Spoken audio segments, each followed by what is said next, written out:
디모데전서 1장 12절 말씀입니다. 디모데전서 1장 12절 신약 337페이지 신약 성경 337페이지입니다.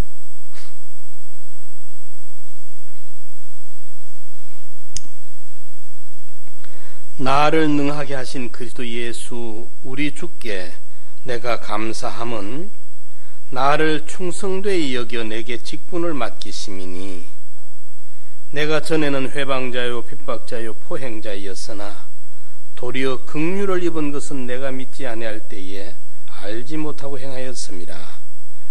우리 주의 은혜가 그리스도 예수 안에 있는 믿음과 사랑과 함께 넘치도록 풍성하였도다. mit보다 모든 사람이 받을 만한 이 말이여, 그리스도 예수께서 죄인을 구원하시려고 세상에 임하셨다 하였도다. 죄인 중에 내가 괴순이라. 그러나 내가 긍휼을 입은 까닭은 예수 그리스도께서 내게 먼저 일절 오래 참으심을 보이사 후에 주를 믿어 영생 얻는 자들에게 본이 되게 하려 하심이니라. 만세의 왕 곧 썩지 아니하고 보이지 아니하고 홀로 하나이신 하나님께 존귀와 영광이 세세토록 있어지이다. 아멘. 우리 신앙생활에는 간증과 고백이라는 것이 있어야 되겠습니다. 대표적으로 베드로의 고백을 주는 그리스도시요 살아계신 하나님의 아들입니다. 주 내가 주를 사랑하는 주께서 아시나이다.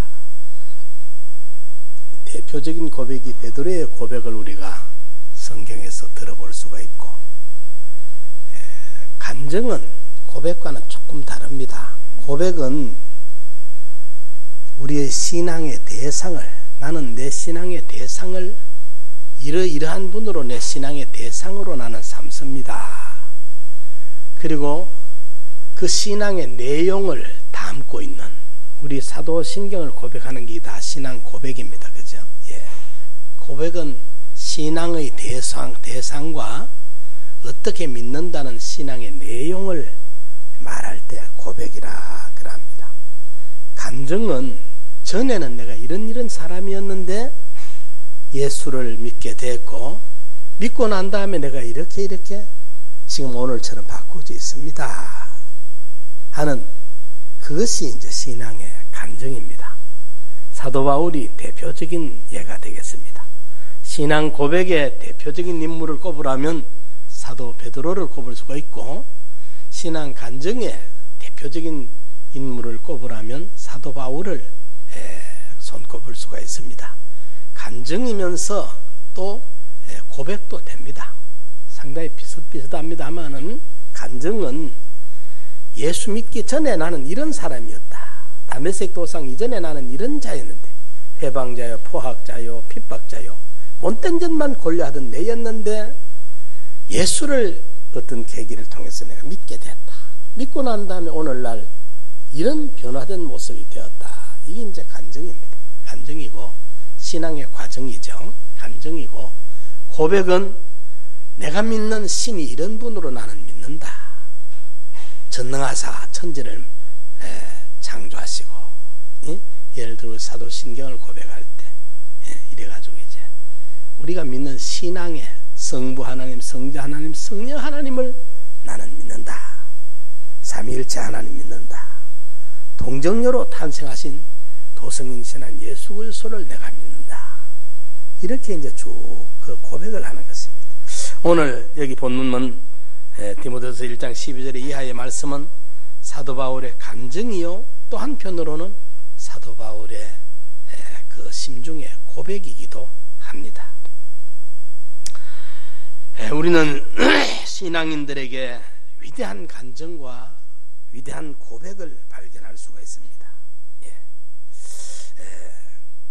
특히 간증은 받은 바 그 은혜의 감격과 그 놀라운 체험을 다른 이들에게 증거하는, 우리가 참 예수 믿고 하니까 이렇게 그 은혜가 이렇더라. 그 이제 놀라운 체험, 또 어떤 분들은 병 나은 체험도 있죠. 그죠? 예, 은혜로 참 기적을 경험한 이런 것들도 다 간증입니다. 내가 그때 정말 의사도 이제는 안 된다 했는데, 그런데 내가 이렇게 나아가지고 이렇게 살고 있다. 그것도 하나의 간증입니다. 저도 이래 요즘 와서도 생각을 해보면 참 그 이제 골케 하던 여러분 젊은 청년이 파리가 와서 이래 몸이 약할 때는 파리 한 마리가 괴롭히면 굉장히 짜증이 납니다. 미워요. 파리가 싫어. 근데 그거 쫓을 힘이 없어요. 눈만 보고. 그만큼 참 약했던 때가 있는데, 목회 나와서 제가 일을 사실 많이 했습니다. 노가다를 많이 해봤습니다. 목회 전에는 그렇게 뭐 고된 일은 안 해봤는데, 목회 나와서는 거창 기도원 만들 때 참 일 많이 했습니다. 그 다음에 교회 지으면서 일 많이 했습니다. 제가 노동자 저리 가라 할 만큼. 구미에서는 그 개척 교회를 세울 때 아침 6시에 일꾼들 여관에 이제 멀리서 오신 분들이니까 여관에 재워가지고 6시에 봉고차에 태워가지고 교회 짓는 데 가서 일하고, 워크 쪼라매고는 이제 아침에 나가면 저녁에 늦게 들어오는데, 들어오면 그때가 30대 이제 초반인 중반인데도 그만 쓰러져요. 어떻게 힘들었던지. 쓰러지면 밥이 안 넘어가요. 정말 밥이 안 넘어가는데 우유에 밥을 말아 먹으면 잘 넘어갑니다. 밥이 그냥 술술 넘어가요. 우유에 밥 말으면. 일하고 집 와서 퍽 쓰러지면 애들하고 집사람이 따뜻한 물수건가 구두끈을 벗겨주고 손발을 닦아주고 이랬을 만큼 노동을 했는데도 보면 한 번 재발 없이 한 40년 넘도록 몸을 쓸 수 있도록 아직까지는 하나님이 이래 건강 지켜주신 거 보면 참 그 은혜가 아니고 무엇입니까? 감사하죠. 예. 오늘까지 살다 죽는다 해도 불평을 할 수가 없어요. 지금까지 지켜주신 것만 해도 과분하니까 말입니다. 예. 오늘 우리 아침에 제가 6시 조금 반 넘어가 와서 성찬 준비를 하고 있는데 이 목사님이 전화 들고 왔어요. 와서 이열규 집사님 거기 전화 왔다 소리 딱 하는데 아차 싶은 생각이 들어요. 보니까 그래서 심장이 정지가 되고 있는데 결정을 해야 될 시간이라면서 전화가 왔다 그래요. 그래 전화를 다시 그리로 전화를 해봐라. 전화를 하니까 그 성현이가 울면서 벌써 아버지 소천했다 그래요. 그래 전화를 하고 또 권사님도 바꿔서 전화를 하고 맞췄는데 62세입니다. 그 우리 이열규 집사님이. 옛날 같으면 상노인이에요. 우리 어릴 때 동네에서 콜록콜록하는 할아버지들 방 옆에서 장난치다가 시끄럽다고 뛰어와서 그 지팡이가 떼려고 따라오고 하던 그 노인들 이래 생각하면 연세 그래 안 많은데 60대 전후 될 노인들인데 말입니다. 요즘은 우리 이열규 집사님 이래 62세인데 내 생각에 한 40대에서 돌아가신 같은 그런 느낌이 들어. 아직 너무 애석해요. 젊은데 싶은 생각인데. 그런데 이래 가만히 생각해보면 참 오늘 하나님이 부른다고 해도 하나님 좀 너무 지나치지 않습니까? 원망할 수가 없어. 지금까지 산 것만 해도 감사하잖아요. 감사하고 앞으로 얼마를 주든지 간에 어쨌든 감사하면서 우리가 살아야 되겠습니다. 이런 것이 이제 간증입니다. 자신이 무슨 그 병으로 죽을 병이 걸렸다가 살았다든지 참 그 하나님의 절대적인 은혜 보호가 아니면 그때 그 위기를 피할 수 없었는데 신기하게 그 위기가 지나갔다든지 이런 것이 다 신앙의 간증입니다. 그런데 신앙의 고백을 분명하게 우리가 할 줄 알아야 되겠고, 저는 주기도 우리 사도신경을 주일마다 하잖아요. 할 적마다 제가 습관적으로 안 하려고 할 적마다 제가 거기에 내 마음을 기울입니다. 전능하사 천지를 만드신 하나님 아버지를 내가 믿사오며 할 적마다 내가 습관에 따라서 줄줄 그 중언 부언식으로 안 외우려고 고백할 적마다 제 마음이 거기에 집중을 시키려고 애를 씁니다. 우리가 고백은 분명한 신앙의 대상의 고백이 돼야 되겠고, 그런데 간증은 그걸 너무 잘못 간증하다 보면, 간증한다고 다니는 사람 많지요. 간증 집회. 간증 그걸 은혜를 꼭 자랑해야 되지.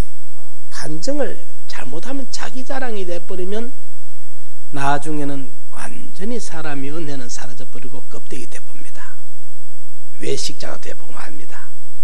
그래서 간증을 할 때는 항상 조심을 해야 되고, 정말 하나님의 전적 은혜였지 은혜 아니면 내가 아무것도 아니다는 것을 우리가 느껴야 됩니다. 이래서 간증은 사도 바울은 내가 미친 소리를 하거니와 미친 소리라 했어요. 나를 위해서는 그게 안 하는 게 좋은 소리라. 남들에게 이제 증거하기 위해서 하는 것인데, 간증을 할 때는 상당히 좀 조심하는 게 좋습니다. 그게 잘못 내 자랑이 돼버리면 껍데기 외식 위선장이가 되고 맙니다. 영적으로 아주 식어버리는 사람이 되고 맙니다. 그래서 처음 여러분 조금 전에 주예수보다 이 찬송요 제가 많이 불렀습니다. 무악산에서 위에 절을 쳐다보고 몇몇 시간을 불렀습니다. 주 예수보다 더 귀한 것은 없네. 참 얼마나 많이 불렀는지 모릅니다.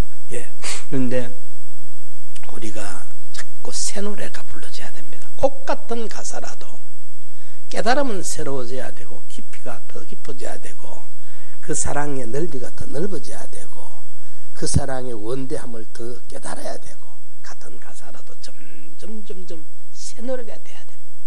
이래서 고백과 간증은 우리에게 늘 있어야 돼요. 참 은혜라는 게 아까 제가 계단에 내려오면서 주님 감사합니다, 주님 감사합니다 하면서 내려왔는데 혼자 중얼중얼 하면서요.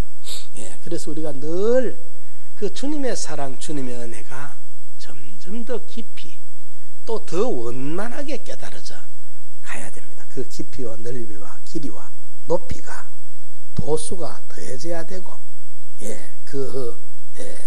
분량이 더 충만해져야 되는 것입니다.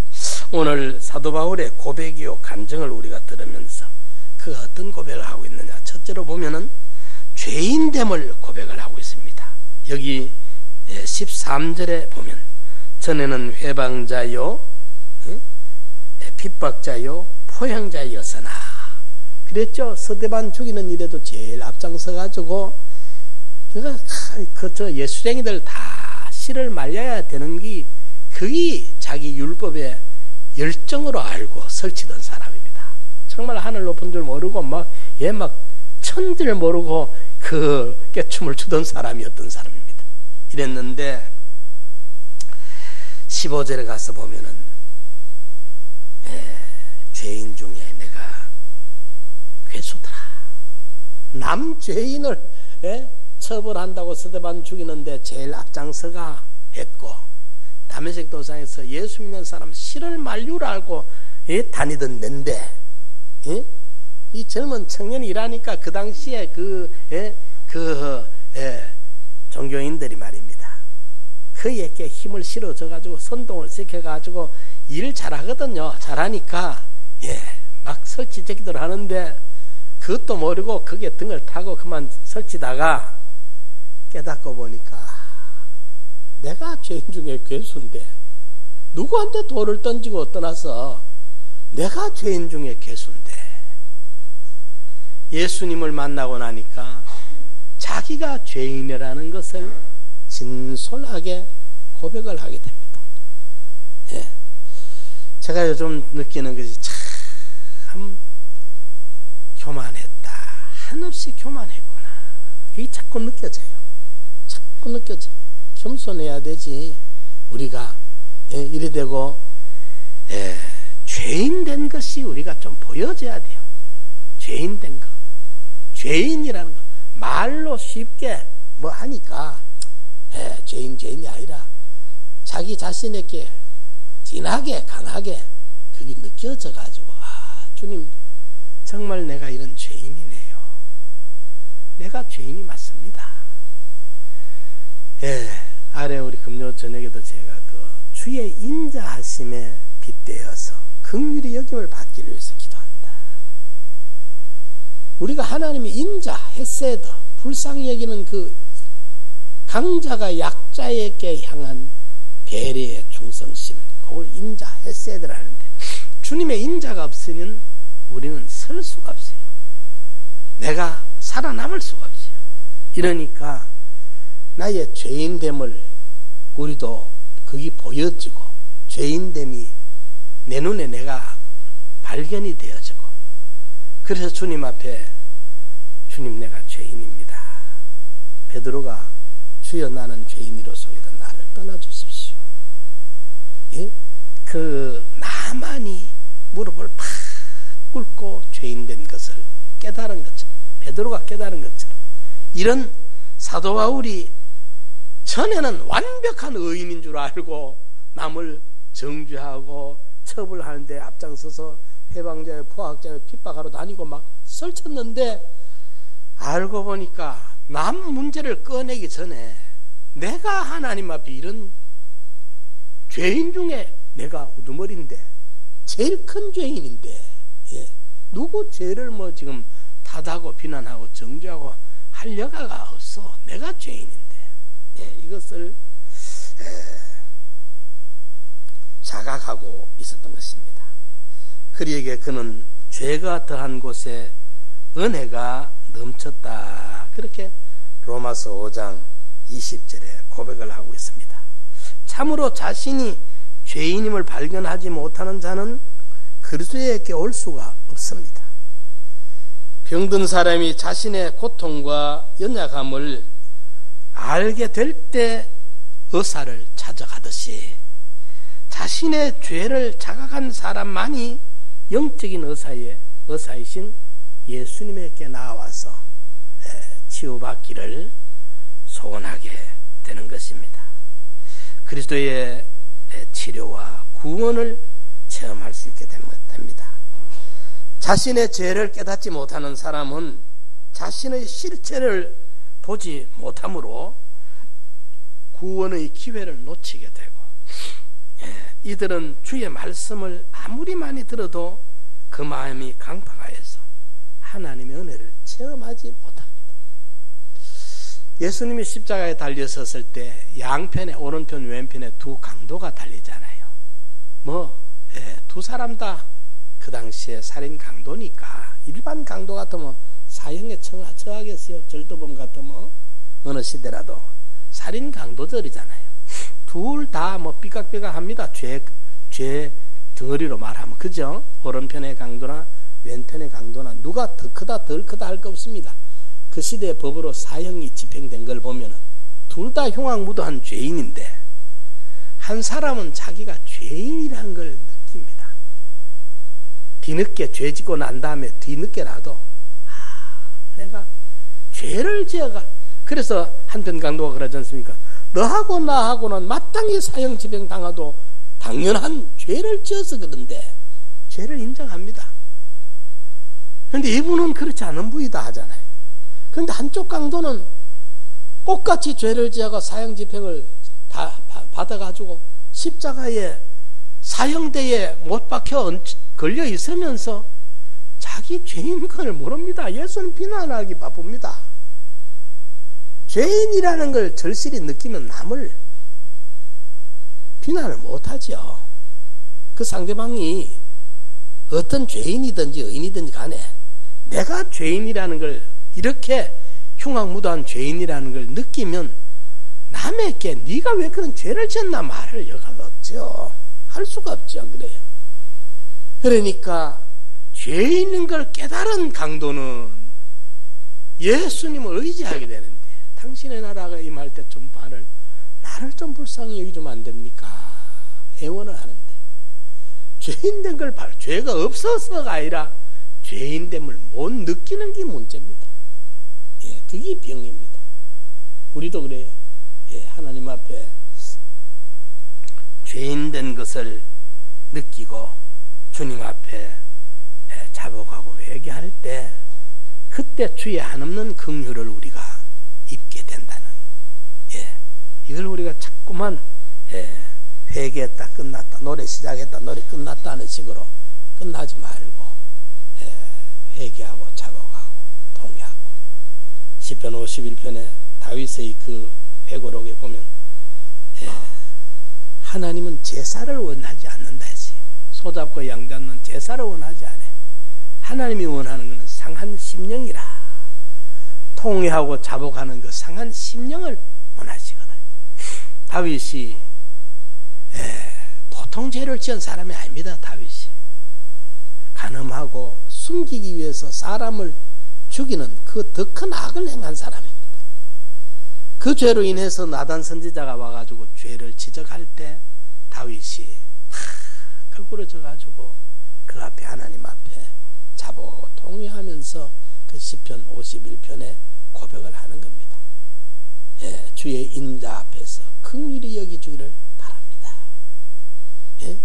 내가 죄 중에서, 모태에 태어날 때부터 죄 중에서 태어났습니다. 죄 앞에 한없이 초라하게 노출되어 있는 전혀 무방비 상태에 얼마든지 공격받을 수 있는 이런 존재입니다. 그 하나님 앞에 고백하면서 통회하면서 용서를 구하고 주의 정한 마음을 창조하시고 정직한 영을 새롭게 하시고 주의 성신을 내게서 거두어가지 말아 주시옵소서. 주님의 얼굴을 내게서 외면하지 마십시오 하면서 통회하고 자복할 때 하나님의 긍휼이 임하셨던 것입니다. 우리도 사도 바울처럼 또 다윗처럼, 사도 바울이 보통 악행을 행한 사람이 아닙니다. 그렇게 의로운 순교자 스데반을 죽이는 그 일에 제일 앞장서가 날뛰었던 정말 형편없던 인간 아닙니까?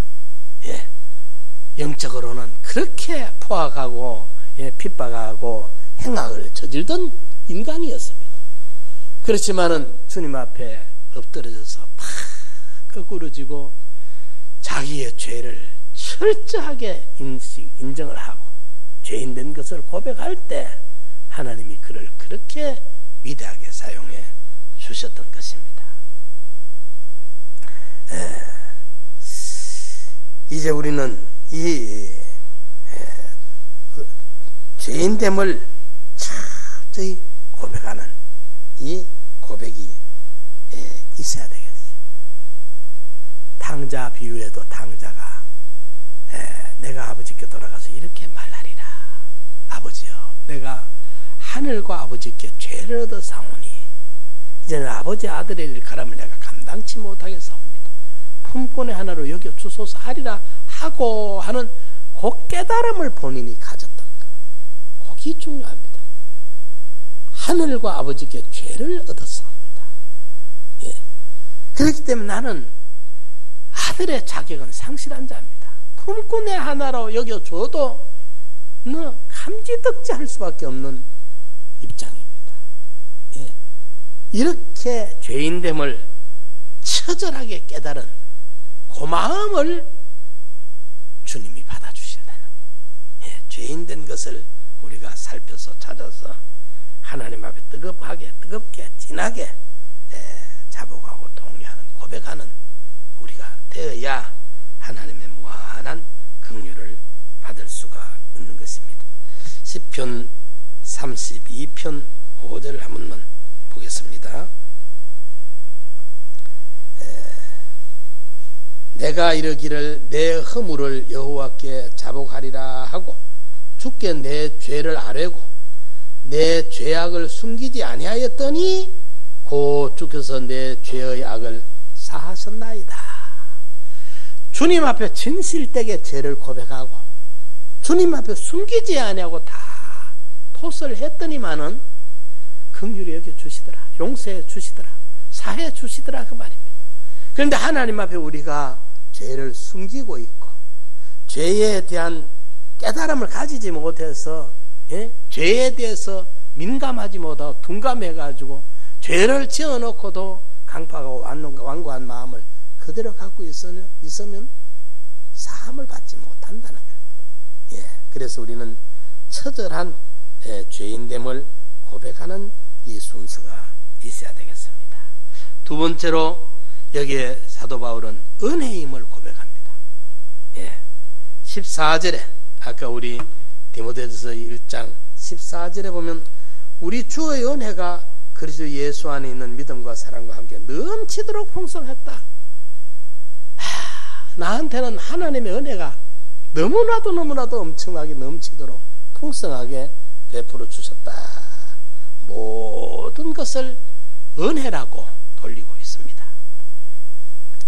은혜는 하나님이 인간에게 베푸신 과분한 호의를 말합니다. 바울은 로마서 3장 24절에서 그리스도 예수 안에 있는 구속으로 말미암아 하나님의 은혜로 값없이 의롭다 하심을 얻은 자 되었느니라고 고백을 합니다. 즉 우리의 구원은 하나님의 값없이 주시는 은혜의 선물입니다. 값없이 주어진 은혜는 값어치가 없다는 뜻이 아니라 우리에게 너무 고귀한 것이어서 값을 치를 수조차 없는 이런 의미입니다. 그리고 우리가 아무리 죄를 자각했다 하더라도 하나님의 은혜로우신 구원의 선물이 없었다면 우리는 죽을 수밖에 없습니다. 죄의 값은 사망이기 때문입니다. 그러므로 우리는 하나님의 은혜로 값없이 구원을 받았지만은 하나님께서는 우리를 구원하시기 위하여 엄청난 대가를 지불했습니다. 우리는 공짜인데 하나님 편에서는 공짜가 아닙니다. 엄청난 대가를 지불해가지고 우리가 그 공짜로 받았을 뿐이지 이게 구원이 공짜로 된 게 아닙니다. 하나님의 독생자의 생명을 주고 바꾼 겁니다. 비싼 구원입니다.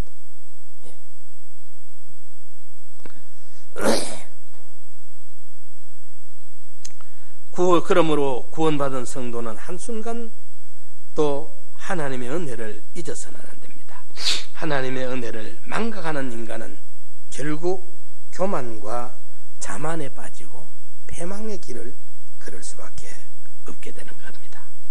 성도는 자신이 철저하게 하나님의 은혜가 아니면 살 수 없음을 각성하고 살아가며 이를 매일 고백하고 감사하면서 살아야 됩니다.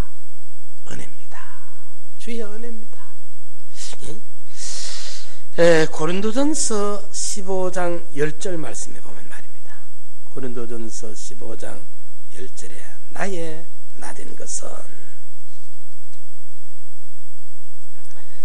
그러나 나의 나된 것은 하나님의 은혜로 된 것이니 내게 주신 그의 은혜가 헛되지 아니하여 내가 모든 사도보다 더 많이 수고하였으나 내가 아니요 오직 나와 함께 하신 하나님의 은혜로라.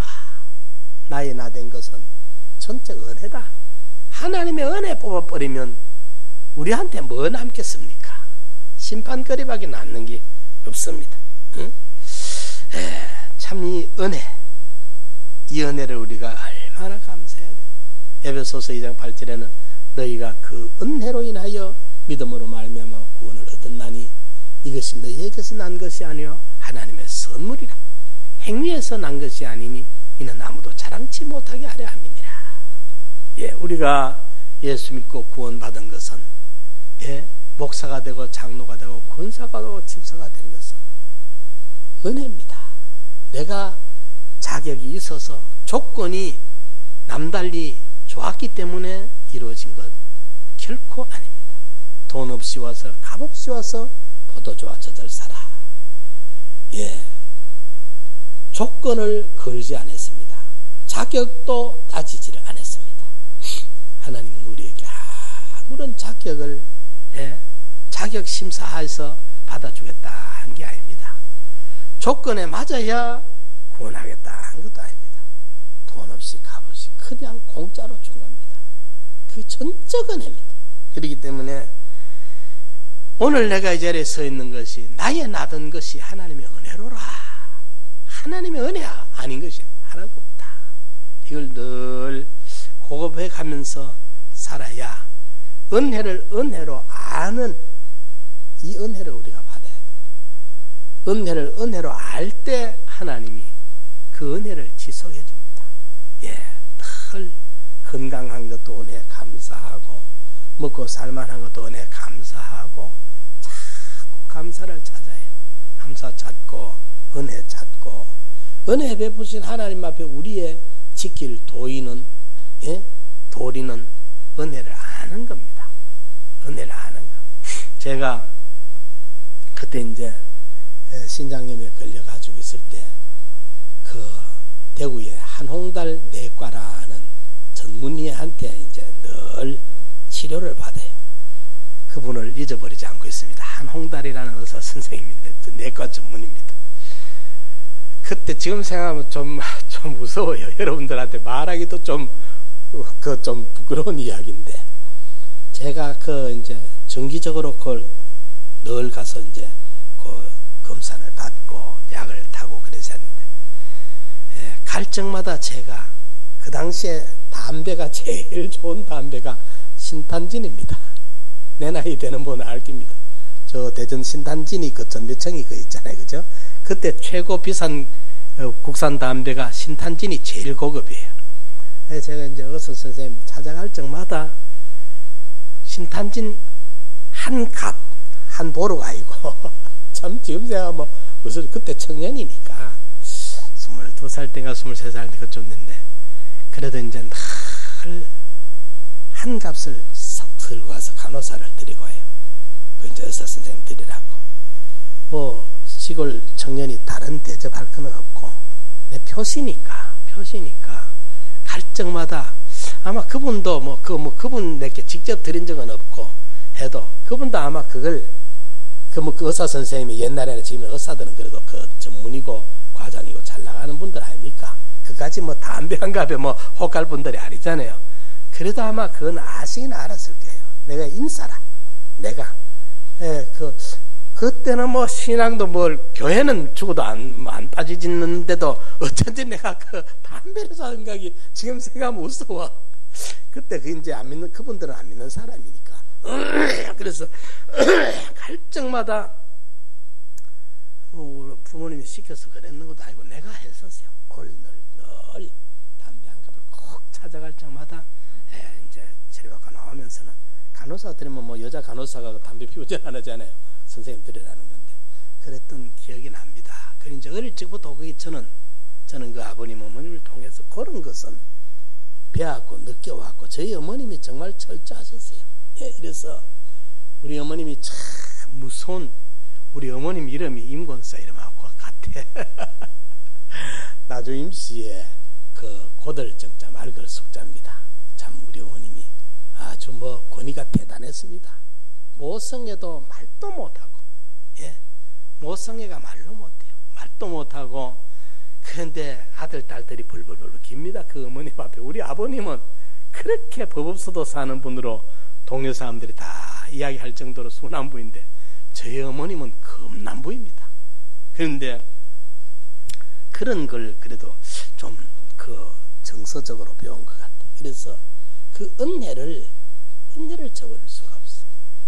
돈 주고 치료받고 돈 주고 약 타오지만은 그렇게 생각이 끝이 아니라, 그래도 성리껏 나를 봐주는 사람이잖아요.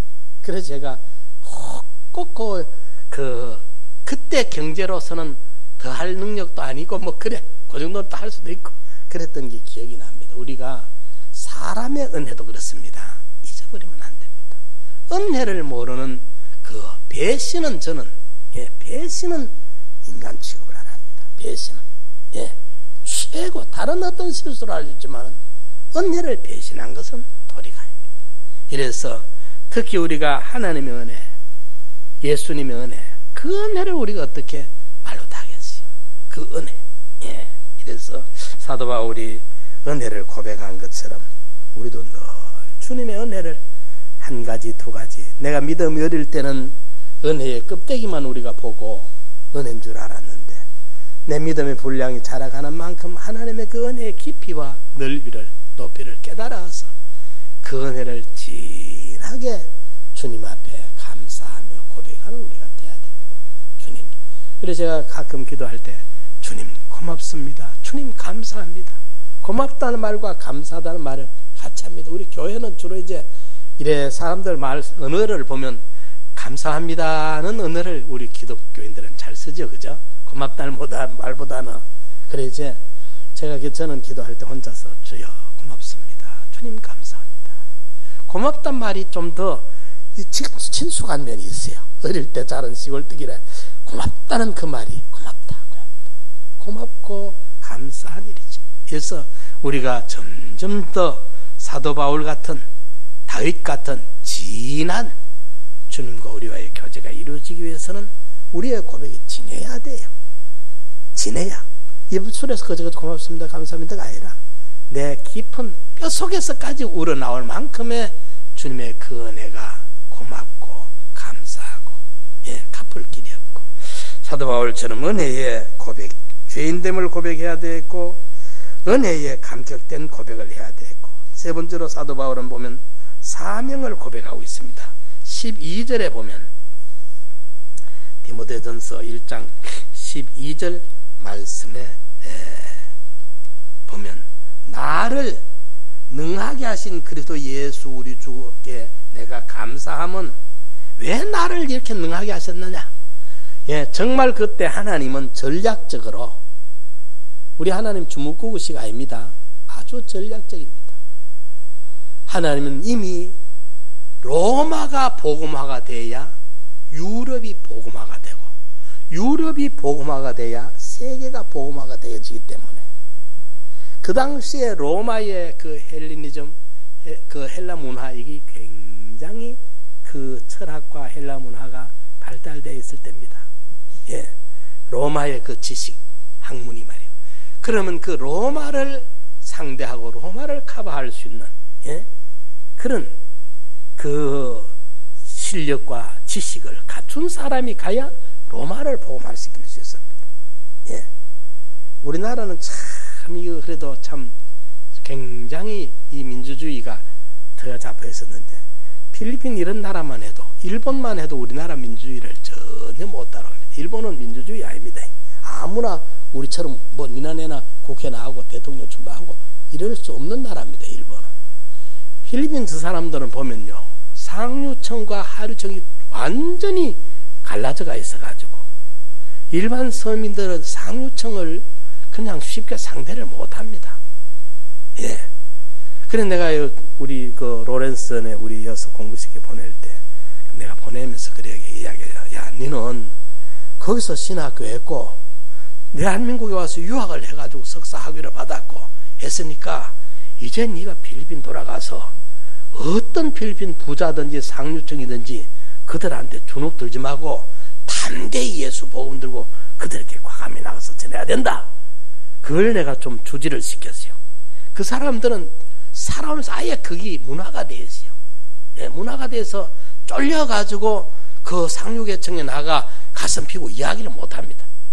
우리나라는 참 이거 참 좋은 나라예요. 보면은 아무리 뭐 가난해도 뭐 할 소리 다 하고 뭐 대통령을 뭐 닭이라 하고 뭐 별의별 말 다 해도 괜찮을 만한 이런 민주주의가 되어 있었는데 필리핀 같은 데는 어림도 없어요 보니까. 그래 내가 로렌스한테는 그걸 강하게 심어줬어요. 너 이제 하나님이 여호수아 1장 여호수아에게 강하고 담대하라, 극히 강하고 담대하라, 내가 너를 함께하마, 내가 너를 떠나지 않는다, 내가 너를 버리지 않는다, 막 고무풍선에 바람을 빵빵하게 불어 넣듯이 여호수아에게 막 빵빵하게 불어 넣습니다. 담력을. 예수 복음이 있는데 우리가 뭐가 두렵습니까? 예수 복음이 우리한테 있는데 말입니다. 이 담대함은 어디 갖다 놔도 이 담대함을 내가 전에 우리 순복음교회 기도원에 가서 집회했을 때 우리 김순복 권사님 그랬을 것 같아.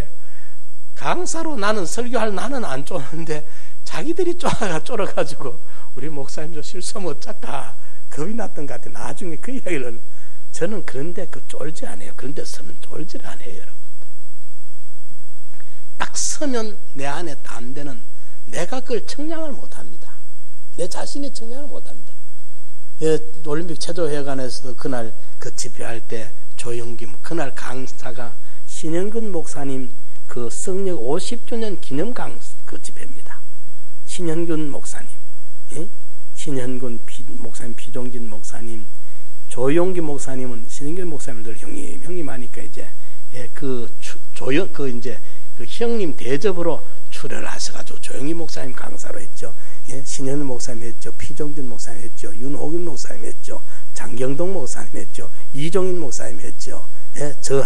그런데 제 앞에 장경동 목사님, 제 뒤에 장경동 목사님 하도 유명해. 2타임을 그분한테는 줘. 그러면서 그 사이에 나를 껴안아. 이래도 여러분들 봐요. 그런데 뭐 선다고, 그런 참 정말 대단한 분들 아닙니까? 이래 선다고, 예? 그 설교가 줄어들었냐? 그렇지 않아요. 그런데 서면 나는 내가 모를 만큼, 상상을 못할 만큼 내 마음이 담대해집니다. 예, 내 마음이. 왜? 내 스승이 누굽니까? 예, 그런 분들과 내 속에서는 비교할 수 없는 위대한 스승을 내가 만났고, 진리의 복음이 있는데 뭘 쫄고 뭐 두려워하고, 예? 주눅들기 뭐가 있습니까? 그만큼 우리가 담대한 겁니다. 예수 복음이라는 이걸 우리가 받았으면 세상에 어떤 외적인 그런데 우리가 기죽고 누릴 이유가 없는 거예요. 예, 그래서 사도 바울은 나를 능하게 하신 것은, 하나님이 나를 이렇게 능하게 하신 것은, 일찍부터 하나님은 로마 시민권을 가진 그 가말리엘의 문화 속에서 준비를 미리미리 시킨 것은, 예?